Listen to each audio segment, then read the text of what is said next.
Pada keesokan harinya, Ben memutuskan untuk bersedia melakukan operasi pemisahan itu. Setelah memutuskan untuk melakukan operasi itu, Ben membuka buku-bukunya kembali dan mencari solusi agar Johan dan Stefan bisa diselamatkan. Hari-hari pun berlanjut, namun Johan dan Stefan belum juga dioperasi. Ben beralasan kalau dia sedang mencari solusi untuk pendarahan saat operasi. Sedang berlangsung, ketika Ben merasa buntu karena tidak menemukan solusi untuk menghentikan pendarahan saat operasi, ia menemui ibunya di dapur dan menceritakan masalah yang sedang dihadapinya. Namun ibunya justru menceritakan kisah kehidupan masa kecil Ben dan Curtis. Ibunya bercerita bahwa banyak sekali hal mustahil yang telah mereka lewati. Sehingga Ben bisa menjadi seorang dokter dan Curtis menjadi seorang insinyur. Ibunya menutup pembicaraan itu dengan mengatakan, "Lakukanlah yang terbaik, meskipun seandainya gagal, kamu tidak akan menyesal karena kamu telah melakukan sesuatu." Malam harinya, Ben melepaskan lelah dengan bermain biliar. Di momen itu, dia mengingat sebuah keran air yang berhenti mengalir. Saat sedang berbicara dengan ibunya di dapur, merasa telah mendapatkan solusi untuk masalahnya. Ben menghubungi rumah sakit dan meminta untuk menyiapkan simulasi operasi Johan dan Stephen.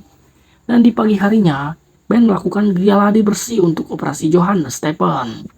Setelah semuanya siap, Ben menemui Peter dan Agustus untuk menjelaskan kemungkinan-kemungkinan saat operasi.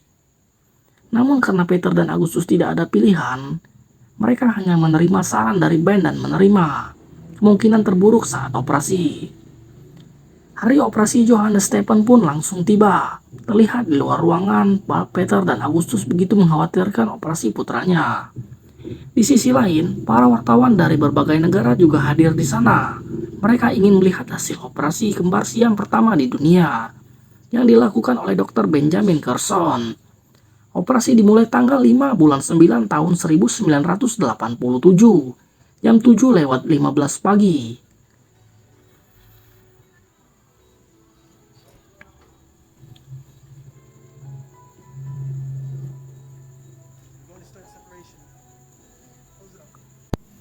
Hari-hari pun sudah berganti. Tanggal 6 bulan 9 1987, jam 12 malam, pemisahan Johan dan Stephen telah siap. Dan resiko dari pemisahan ini, Johan dan Stephen akan mengalami pendarahan yang begitu hebat. Sebagai solusinya, Ben menghentikan fungsi jantung Johan dan Stephen agar pendarahannya berhenti. Saat fungsi jantung dihentikan, Ben hanya memiliki waktu 1 jam untuk memisahkan tubuh dan merekonstruksi ulang tubuh Johan dan Stephen. Jika sampai terlambat, maka dipastikan Johan dan Stephen akan meninggal dunia. Dan waktu yang 1 jam itu pun dimulai.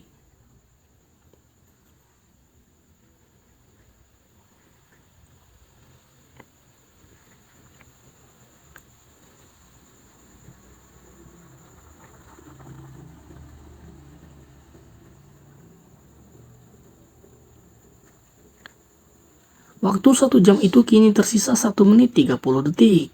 Ketika seluruh orang di ruangan operasi sudah merasa frustasi, Ben tetap tenang dan fokus dengan operasinya.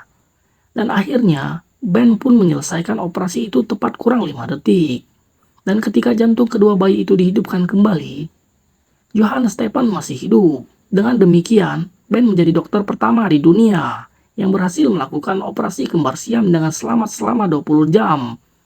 5 pagi. Setelah keluar dari ruangan operasi, Ben menemui Peter dan Agustus untuk mengabarkan bahwa Johan dan Stephen selamat. Mendengar kabar itu, Peter dan Agustus begitu terharu dan mengucapkan begitu banyak terima kasih kepada Ben. Selain itu, ucapan selamat juga diberikan oleh sang ibu. Ia bangga pada Ben karena telah berhasil melakukan operasi itu dengan baik. Dengan keberhasilannya itu, Ben pun menjadi dokter paling terkenal di seluruh penjuru dunia. Film pun selesai. Jangan lupa like, komen, dan subscribe guys. Nantikan video selanjutnya. Assalamualaikum warahmatullahi wabarakatuh.